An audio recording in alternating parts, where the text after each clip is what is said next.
이어서 3초 현상, 물의 수동성 또는 물의 확산 이렇게 얘기하는데, 지금 이 반투막 또는 선택적 투과성 막이라고 하는데, 용질은 통과시키지 못하고 물은 통과시킬 수 있는 막을 반투막 또는 선택적 투과성 막이라고 하는데,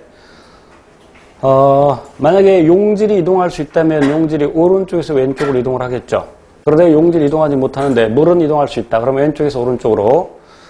그래서 왼쪽의 수위가 낮아지고 오른쪽의 수위가 높아져서 대기압을 무시한다면 그 농도가 똑같아질 때까지 이동을 하겠죠.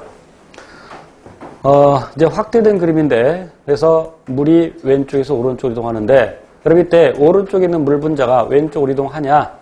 할 수 있죠. 예, 스스로 분자 운동을 하기 때문에. 그런데 왼쪽에서 오른쪽으로 이동하는 물의 양과 오른쪽에서 왼쪽으로 이동하는 물의 양을 비교해 보면 왼쪽에서 오른쪽으로 이동하는 물 분자의 양이 더 많아서 전체적으로, 즉 외관상 오른쪽으로 이동하는 셈이 되겠죠. 집신벌레의 경우에 이제 저장액의 환경에 놓이게 되면, 저장액이라는 것은 그 세포의 삼투압보다 더 낮은 삼투압을 갖는 용액을 저장액이라고 하는데, 쉽게 말하면 이 세포보다 더 낮은 농도의 용액. 그러면 이제 물이 물이 삼투에 의해서 안으로 들어가겠죠. 그럼 이 녀석은 자신이 유지해야 되는 것보다 농도가 낮아지는데, 그럼 이 농도가 낮아진다고 해서 바깥쪽보다 농도가 더 낮아지지는 않는다. 여전히 농도가 낮아졌지만 바깥쪽보다는 더 높다. 그래서 이 녀석이 물을 내보내려고 할 때 그냥 내보내지 못하고, 수축포는 일종의 액포인데 그 수축포에다가 물을 집어넣습니다. 수축포에다가 물을 집어넣을 때도 삼투. 그래서 수축포의 그 활동에 의해서 물을 밖으로 내보내면서 이때 노폐물도 밖으로 내보낼 수 있죠. 그래서 집신벌레와 같은 원생 동물에서 수축포가 삼투압을 조절하며 노폐물을 배출할 수 있는 것이죠. 삼투 현상이 일어날 때 그 농도에 따라서 약간 현상이 다르게 일어나는데, 등장액은 농도가 같은 용액이라고 생각하시면 돼요.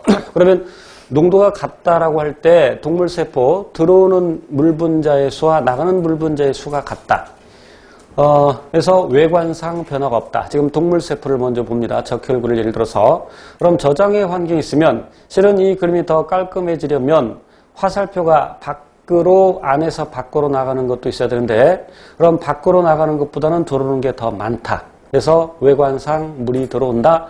물이 계속 들어오게 되면 이 세포에 커지면서 결국 터지게 된다. 그래서 적혈구 터지는 것을 용혈이라고 하죠. 고장의 환경이 있을 때는 물이 밖으로 빠져나가는 것도 있고 들어오는 것도 있는데 빠져나가는 게 더 많다.